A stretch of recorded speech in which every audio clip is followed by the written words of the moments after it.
I walked into this silent, dim room. 4 or 5 of my fellow classmates were sitting there, all in a spread out desk with anxious faces. I took out a pencil, not too sharp, not too dull, and put down my binder. Dude, I didn't even study. As my classmates filled the room, Dude, this so is did gonna their be so chatter. stupid. They frequently asked, "Did you study?" My Dude, frequent I'm answer gonna was yes, I totally studied. fail this. I knew the answers on the review, but will I know the answers to the test? It's time to find out. I started the first question. X minus 2 equals 4. I got it right, I think. But the next few questions were really hard. It made me think back. What is the equation? What is the formula? I kept going, problem after problem, equation after equation. I finally finished it and turned in. But the rest of the period was like waiting for the results of a surgery. I finally got my grade back. I got a 90. I never got an A on the test. I felt really good that I studied. I will forever study. Pretend this is toilet paper. I blinked, wondering what exactly Ivy League, my pinecone counselor, meant. She handed out construction paper and told us to tear off as many pieces as we used in the restroom. I'm not going to tell you how many pieces I tore. I couldn't tell you anyway because I was too busy inspecting my cabin mates. The only person I knew was my best friend Kaylee. I glanced anxiously around, not sure what to say, too afraid to ask. Okay, now everyone tell something about yourself for every piece you tore, Ivy League announced. As everyone talked about themselves one by one, I realized that these were the people I was going to be stuck with for the entire week. A whole week of my summer vacation. By golly, I was not going to spend an entire week of my life talking only to one person, and no one else, no matter how shy I might be. Determination shot through me like a bullet. I destroyed my fear and replaced it with excitement and hope. I refused to have a lonely time at Pine Cove, and I was going to work hard to get as many friends into my week as possible. I listened to every girl, and when my turn came, I spoke loudly and confidently.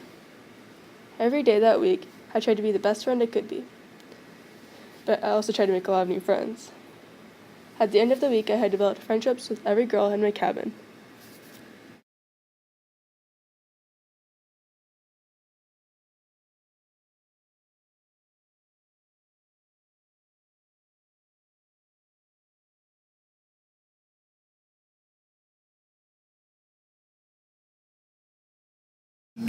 I had tons of homework to do and a test to study for tomorrow. It was very late night, and I needed to sleep.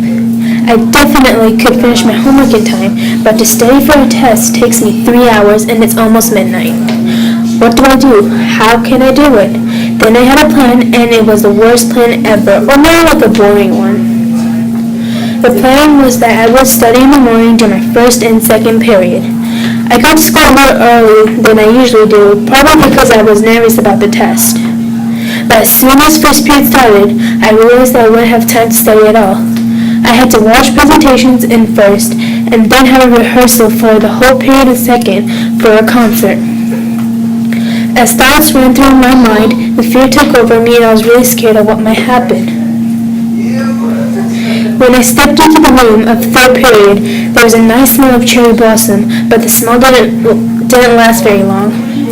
The darkness took over me as I looked at the tests that were lying on the desk, ready to be answered by the terrifying questions.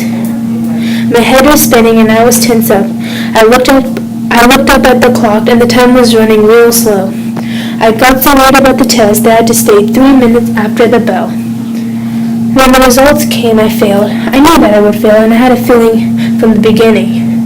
I learned from that day on I needed to study no matter what, and my teacher chewed us out real hard, so that freaked me out a bit. Also, these 6 words have taught me a meaningful lesson that is related to this moment. Late night, test tomorrow, study hard. And these words can teach you a nice, valuable lesson.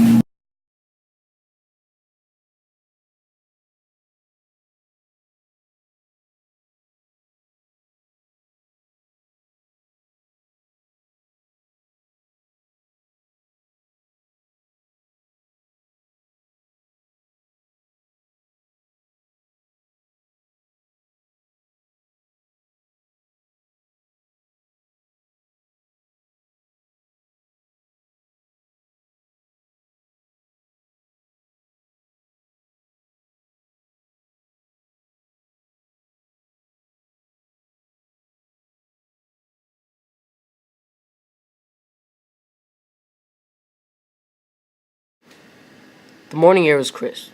The street was silent beside the lone lamppost quiet hum. The silence was interrupted by the repetitive slap of my sneaker on the concrete.